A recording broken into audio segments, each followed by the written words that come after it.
Est-ce que c'est une bonne idée de se remettre avec son ex? Si vous êtes actuellement en pleine rupture amoureuse, en no contact, je sais que vous devez parfois vous poser la question de est-ce que c'est vraiment possible de me remettre avec mon ex? De reconstruire une nouvelle relation? Surtout après tout ce qui s'est passé depuis la rupture. Parce que c'est vrai que sur internet les avis divergent. Certaines personnes vous diront de vous battre pour récupérer votre ex, de faire des silences radio. Et certaines personnes vous diront de passer à autre chose, qu'on ne se remet pas avec un ex. Que s'il y a eu une rupture, c'est qu'il y a une raison, et que fondamentalement, les deux personnes n'étaient pas faites pour être ensemble. Et dans ce podcast, je vais vous partager mon point de vue. Et selon moi, après une rupture, je pense qu'il faut du temps. Car pour reconstruire une toute nouvelle relation avec votre ex, vous avez besoin d'évoluer chacun de votre côté. Vous avez besoin de devenir des nouvelles personnes. Et concrètement, comme vous allez évoluer chacun de votre côté, vous ne pouvez pas savoir à l'avance comment va évoluer votre ex. Donc vous ne pouvez pas savoir si cette personne vous plaira dans le futur. Ce qui est sûr, c'est qu'aujourd'hui, vous n'êtes plus compatibles.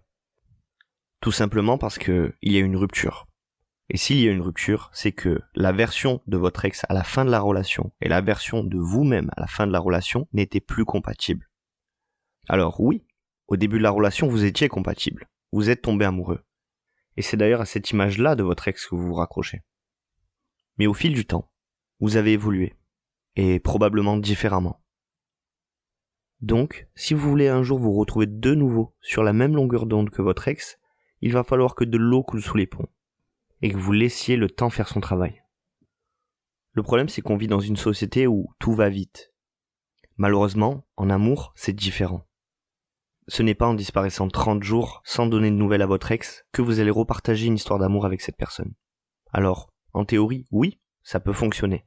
Vous pouvez avoir un date avec votre ex. Vous pouvez même embrasser votre ex. Coucher avec votre ex. Mais concrètement, est-ce qu'en 30 jours, vous aurez assez évolué chacun de votre côté pour être de nouveau compatibles ensemble? Et dans la grande majorité des cas, ce n'est pas possible. Ce qui fait que cette nouvelle relation avec votre ex ne sera pas une nouvelle relation. Mais ça sera la continuité de celle qui n'a pas marché précédemment. Et je vous laisse deviner qui va souffrir le plus. Et je ferai très certainement un podcast là-dessus, mais le seul moment où vous pouvez briser le no-contact, c'est que à partir de 9 mois à 1 an sans contact avec votre ex, et que vous êtes détaché totalement de la situation. Que vous êtes OK avec la possibilité que votre ex ne vous réponde pas, ou que votre ex soit en couple avec une nouvelle personne. Il n'y a que à ce moment-là où, potentiellement, vous pouvez briser le no-contact. Mais si vous revenez après 3 semaines, 1 mois, même 3 mois, votre ex n'est pas stupide. Il ou elle voit bien que c'est vous qui êtes encore une fois revenu. C'est bel et bien la preuve que vous n'êtes pas passé à autre chose, et que vous êtes toujours engagé émotionnellement avec cette personne. Et donc, c'est trop tôt pour retourner vers elle. En quelque sorte, pour renouer une nouvelle séduction avec son ex et reconstruire une nouvelle relation qui va marcher cette fois-ci, vous devez d'abord accepter la rupture et faire le deuil de cette relation. Sinon, vous allez conserver de la rancœur envers votre ex. Et vous allez lui poser des tas de questions pour soigner les insécurités causées par la rupture. Et oui, effectivement, ça prend du temps. Mais comprenez bien que si vous faites un silence radio et que ça fonctionne, vous allez rester dans les mêmes schémas qu'à la fin de cette relation qui, je vous le rappelle, n'a pas fonctionné. C'est pour ça que, comme je vous le répète dans chaque podcast, au plus rapidement vous allez vous détacher de votre ex, et au plus rapidement vous allez pouvoir entamer ce travail pour devenir une meilleure version de vous-même, une version de vous-même qui a appris de ses erreurs. Et comment on fait pour se détacher émotionnellement d'une personne qui nous rejette ? On entre en no contact. Et là, vous allez me dire, mais si j'entre en no contact, que je reste assez longtemps en no contact pour totalement oublier mon ex, digérer la rupture, cette dernière ne m'enverra plus jamais de nouvelles. Eh bien, je vous invite à aller voir le podcast que je vais vous afficher juste maintenant, où je vous explique les 7 étapes par lesquelles va passer votre ex durant le no contact. Et ces 7 étapes sont différentes des vôtres. En somme, au moment où vous allez passer à autre chose, au moment où vous allez les oublier, et accepter la rupture finalement, ça sera eux qui vont revenir vers vous. Et si ça n'arrive jamais, laissez-moi vous dire que cette personne n'était pas faite pour vous. Car si vous avez partagé assez de souvenirs positifs et significatifs ensemble, votre ex reviendra. Même si c'est que par curiosité. C'est une certitude. Et à partir de ce moment-là, ce sera à vous de gérer. Parce que quand votre ex reviendra, vous n'avez pas intérêt d'avoir passé tout votre no-contact à l'attendre les bras croisés. Je pense que vous commencez à comprendre que si vous faites ça, c'est cuit. D'autant plus si vous avez encore de la rancœur pour votre ex et que vous n'avez pas utilisé ce temps pour faire table rase du passé. Donc pour conclure, bien sûr que c'est possible de reconstruire une toute nouvelle relation avec son ex. Sinon j'aurais jamais créé cette chaîne. Je suis absolument convaincu qu'à l'heure actuelle, il y a des couples qui se sont séparés et qui sont en ce moment même en no contact. Et qu'un jour, ces couples-là se remettront ensemble et partageront une toute nouvelle et encore plus belle histoire ensemble. Et j'espère que la personne qui aura été en no contact aura écouté mes vidéos.